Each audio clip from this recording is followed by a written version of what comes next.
Reince, good to see you. Thanks for joining us. Happy to be on, Sean. Great. All right, so you were down at Mar-a-Lago. Just paint a picture. What's it like down there? How are decisions getting made? Who's around them? Well, I mean, it's you were there. You remember it was obviously very similar to 2016. All of his loyal uh, partners around him. There was Linda and Howard Lutnick and Susie Wiles and many other people running around, and people were waiting for interviews in the lobby. And the transition office is actually out in West Palm Beach, which is a little bit away. I mean, so it was a little different than the Trump Tower experience that we had when we were in Trump Tower.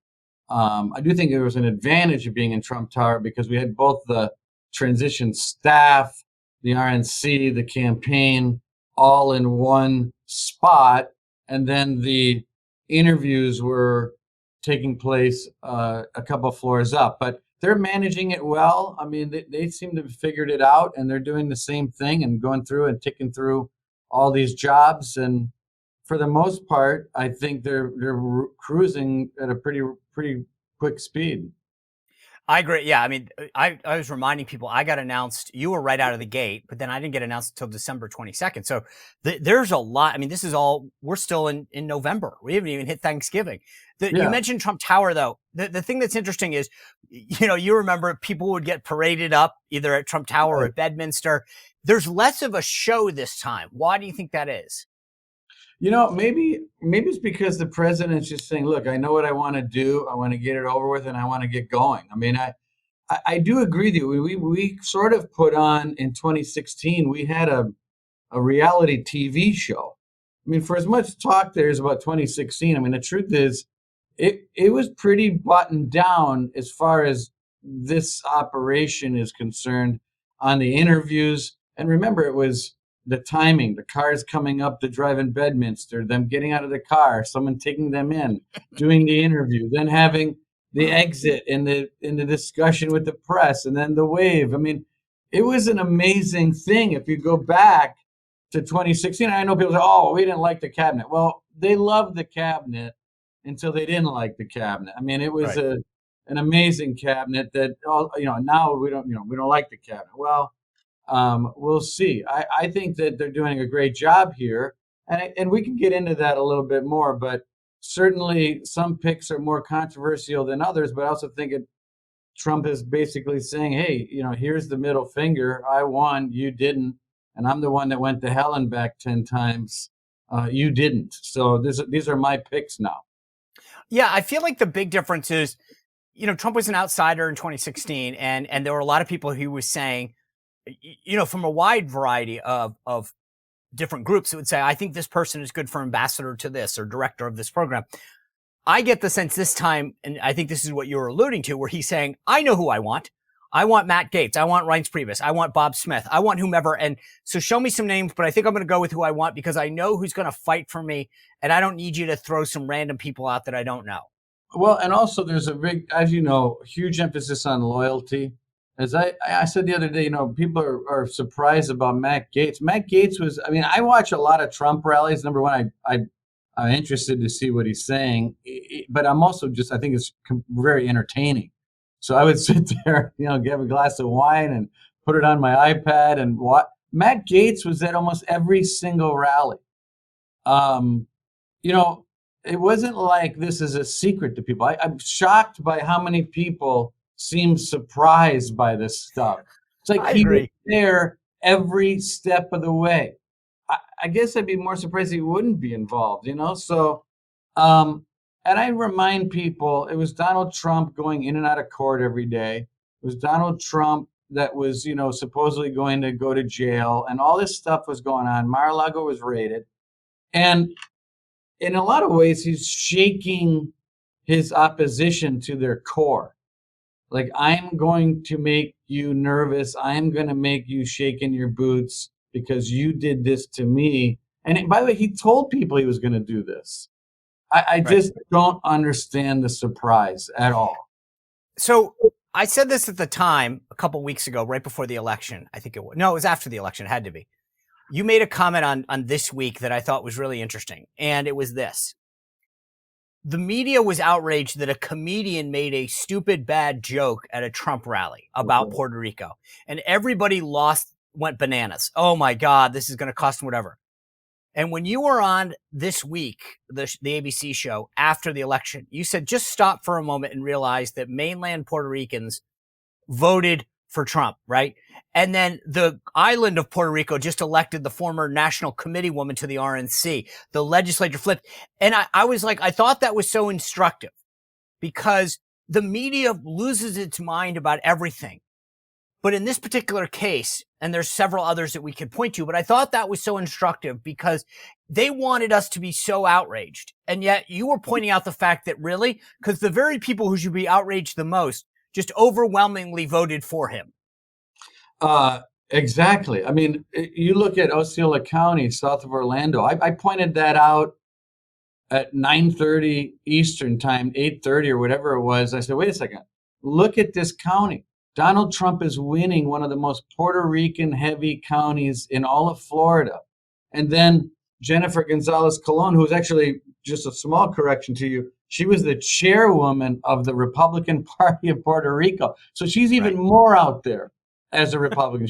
Committee woman's a little bit more nebulous. What does that mean? She's the chairwoman of the Republican Party of Puerto Rico. She won. The legislative races, they practically swept through the island. And my point was, and I was just saying, wait a second, all this talk, and I have to say to our Republican friends in the Senate, they love just adopting these talking points like, oh, if Democrats win, they're going to make Puerto Rico and D.C. a state. My only point was, hey, if we keep going the way we're going, can you imagine if Donald Trump delivers for Puerto Ricans in Florida and in Puerto Rico, and we have some kind of alliance, and our party spends $1 billion over the next few years cultivating Hispanic voters around this country?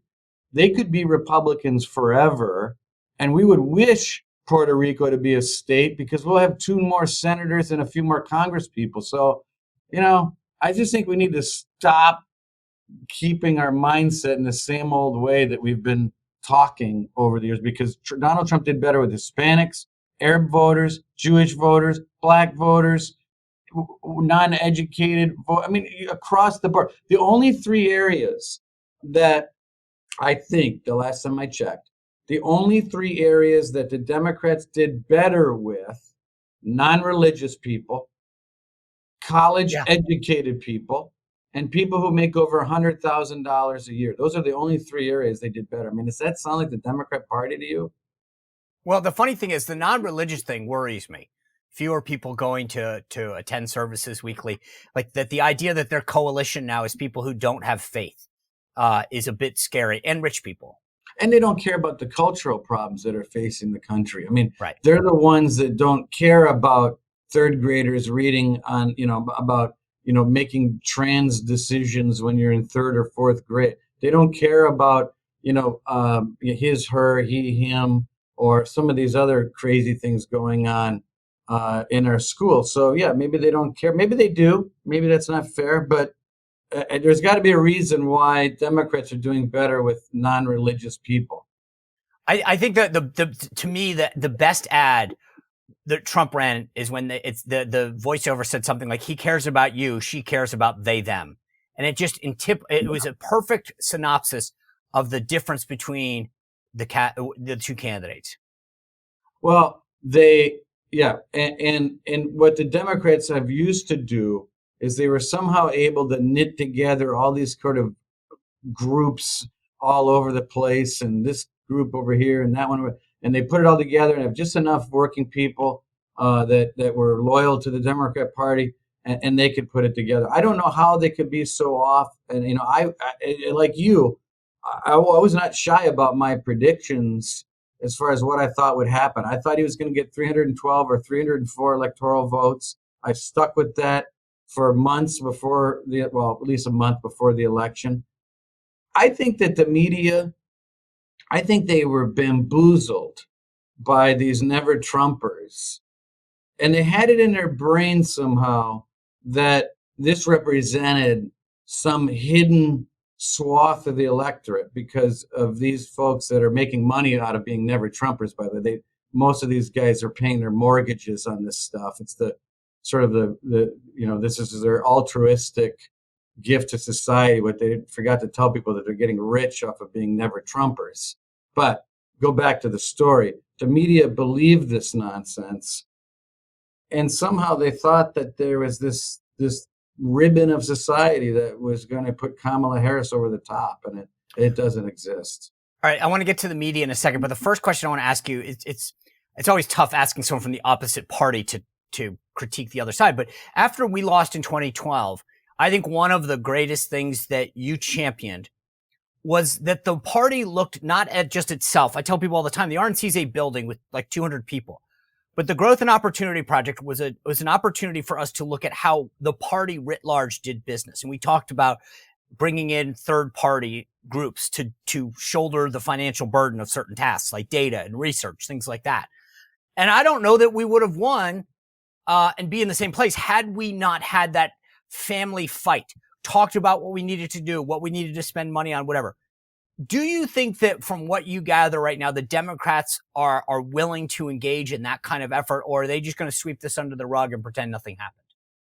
Well, it depends who they bring in as chair. I mean, they know they have to engage in this, in examining what they're doing as a party. And just as a reminder of them, before anyone poo-poos this stuff, because I know what the talking points are, that report this report was about the mechanics and the detail of engagement in the community on a year-round basis, being committed to boring stuff like data, targeting, turnout, the mechanics of running a party. That's really what this Growth and Opportunity Report, or what they call the autopsy, really was. It wasn't running away from our core beliefs. It was actually committing ourselves to getting into communities on a year-round basis. But the issue I think Democrats have is that they're not embracing 75% issues.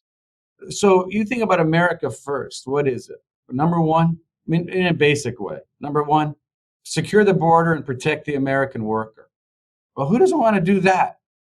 I mean, when you talk about securing the border and protecting the American worker, and you're saying, hey, this is crazy, confront China, who's ripping off the world. Another America first basic, right? Who's not for that?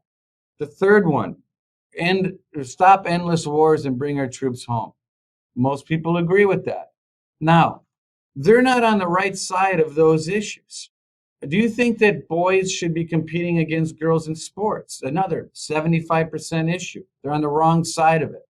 So somehow or another, they've gone from the 1990s Bill Clinton Democrat of welfare reform, economic reform, government reform, and they've somehow turned into this rich, non-religious, graduate degree or better group of people. I would go back to the basics if I were them, and I'd figure out, okay, how are we going to be a party that can put out issues that 75% of the people would say yes to? That'd be the first project.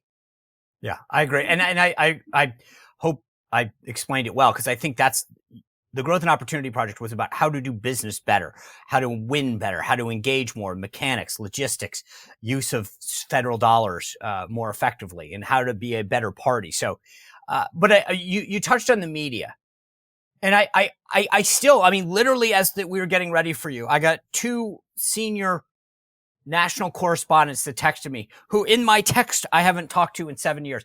Hey, can we catch up? I want to talk to you about how we missed all this. And I'm like, no, we didn't miss it. I think that fundamentally they don't get it.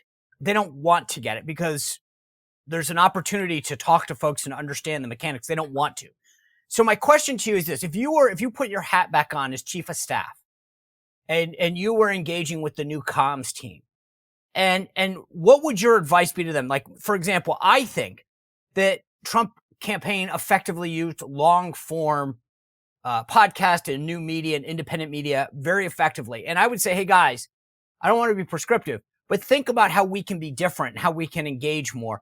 If you were chief of staff, what would you want to hear from your comms team right now to advance the Trump agenda?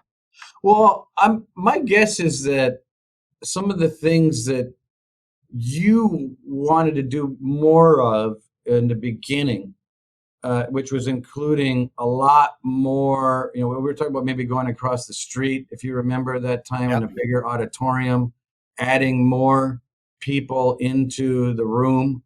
Some of the podcasters, some of the up and coming young, really some of the 18, 19-year olds out there that are reaching a lot of people. I'd want to figure out, tell me how we could bring this new media, more of it, and to keep the old media too, but bring more of the new media into the room. There's not enough space. So can we twice a week go across the street into the EOB and have a day when we're just doing all of this new media twice a week, and then do 3 times a week maybe into the Brady room, the way that the way that people are used to it. Maybe bring in a few new faces as well there too, or you mix it up the whole way through. But I would want to find out how we could do more of that, so that the daily life and the daily events of the White House can get to a broader audience. Because I do think, putting aside the politics, I do think it's good for our country. And given the fact that people are getting their media from their phone, we need to figure out how to keep this engagement alive, because it's important for, I think, if you're a parent or grandparent, we want our kids more engaged into what matters here around the world.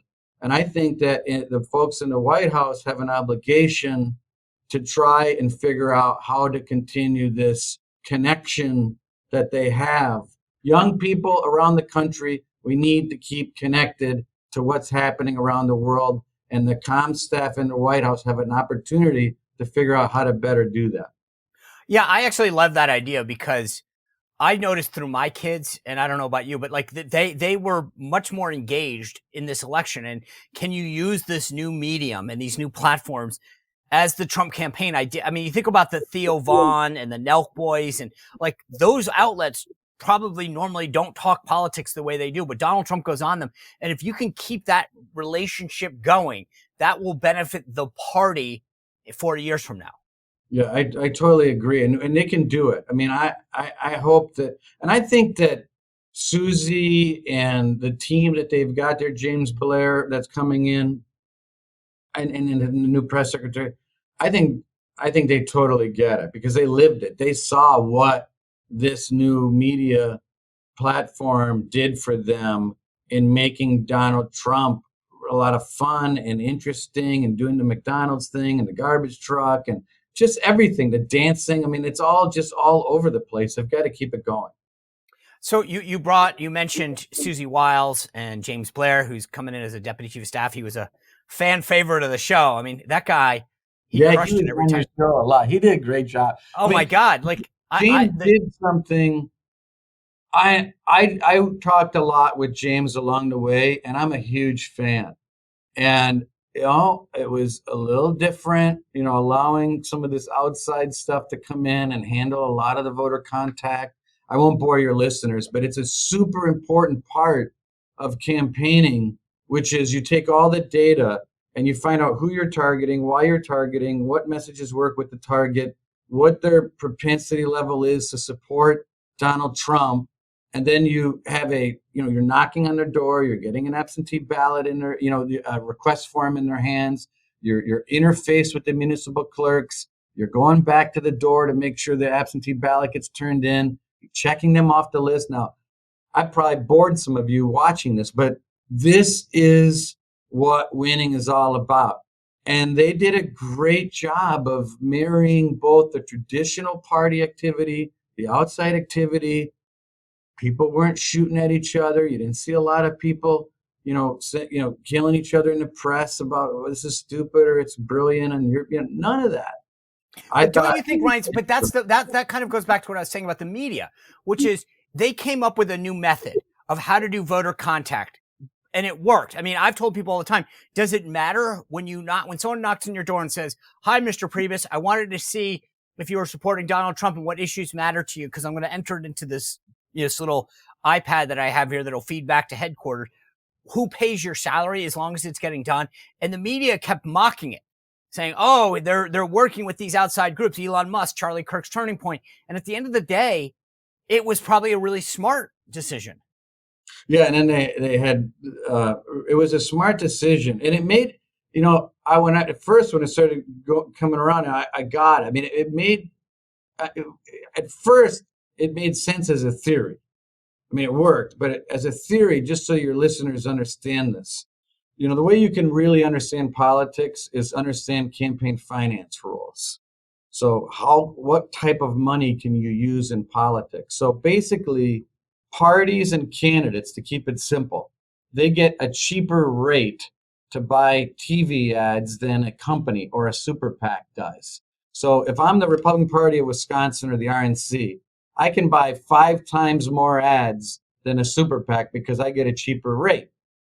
But traditionally, the party has always not done that, and they've more done the ground game, the voter contact operation is person to person, because you can coordinate that information with the candidate. Well, the FEC came up with a rule recently that said that the campaign could now interface with the data, meaning the voter data, what's happening on the ground. So when that rule opened up, it made sense that a super PAC would pay the employees who are doing the door-to-door contact the money, because you have to pay them the same amount. It doesn't matter if you're paying someone $20 an hour from a super PAC or $20 an hour from a campaign. And then said to the RNC and the campaign, you pay for all the ads because you get a cheaper rate. So everything flipped within 2 months in this campaign, and it worked. I know. And but I don't mean to harp on this, but I feel like it's like if we're not doing it the way the Democrats are doing it, the media says, well, that can't work. And we proved it in 2016, and it got proved again in terms of how we worked together the first time. They said the RNC never plays this kind of role, and we did, and we won. This time, third parties had never played. People forget something else. In 2016, we swamped the Democrats in 2016. They didn't have a DNC. People forget Obama forgot about the DNC. They didn't fund it. I mean, we were both lucky, and we worked hard, and we swamped them. This time, they outfoxed them with the use of money and how they decided to use TV money and ground game money, and they outsmarted them. With less money, I think they actually got more done with less money. You mentioned James Blair, who was the political director. He's now a deputy chief of staff. Is there somebody that has been named so far, cabinet or staff-wise, that you're excited about because maybe it's not as sexy, but you kind of are like, that person's going to really do really well in this particular job? Well, I mean, I've already said. I mean, I think that Susie, I think she's well positioned. I think that it has a huge say over the staff picks, which is important. There isn't sort of this 2 or 3 headed situation going on, and it's no offense anyway. It was a different time. I think the president is very comfortable with the situation he's walking into. So I think it's all in all. To me, I think it's going to work out great. Yeah. I mean, for example, I think Bill McGinley as White House counsel is a brilliant pick. He was there last cycle. He understands the building. He understands Trump. And I think that's going to make a difference. I talked to, you mentioned the 3-headed, what was it, dragon or tiger? But I talked to one of the heads, Steve Bannon, on Friday, and he mentioned that he thinks that Trump should fire the head of the FBI day one. Is that something that, like, considering what happened last time we dealt with the FBI, with Comey, and everything that came of that? I know it's different now because they're not investigating Trump, but should that maybe be, number 4 or 5 on the list, or should it be number 1 like Bannon suggests? Well, I mean, I think it probably is going to be number 1 because I think the president's been thinking a lot about this over the years, and he's had firsthand experience in dealing with interviews, subpoenas, depositions, court hearings. I mean, I think he's ready to tackle this issue head on. I wouldn't be surprised if it's not a day 1 issue. And if he's not comfortable with who's leading the FBI, then it's going to be his prerogative to fix it. And I think he's made it pretty clear that that's what he's going to do. So the last thing I want to ask you about is the confirmation process. So I've talked to some folks about this, and basically they said, hey, they've asked my opinion. Do you think Trump can count on the Senate? And I said, well, you got to give him a shot. Thune says that these guys will get expedited through. They're going to keep it going, and if Democrats screw around, they'll deal with it then. I tend to believe that the smart move is let Thune prove himself, that he should get these through. What is your advice to the Senate when it comes to these nominations? Well, I mean, it's Donald Trump's prerogative to put these people through, and if they're competent to do the job, then they should be confirmed. But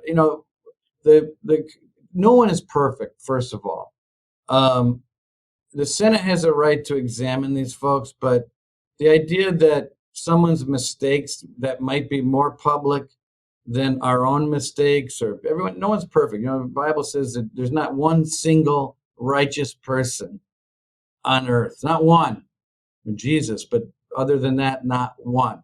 So I think that has to be the first step. The second thing is I think that they need to start with yes. And then if they can't stay on yes, then they need to have a really good reason for why they can't stay on yes. Don't start on no, and don't start on maybe. Start on yes. It's the president who won, popular vote, outperformed across the board in a historically stunning victory. Start with yes and go from there. All right. Reince Priebus, thanks for sharing the insight with us. We really appreciate it. All right, Sean, thank you. Well, if you enjoyed this content, make sure to like this video, subscribe, and click the notification bell to get more.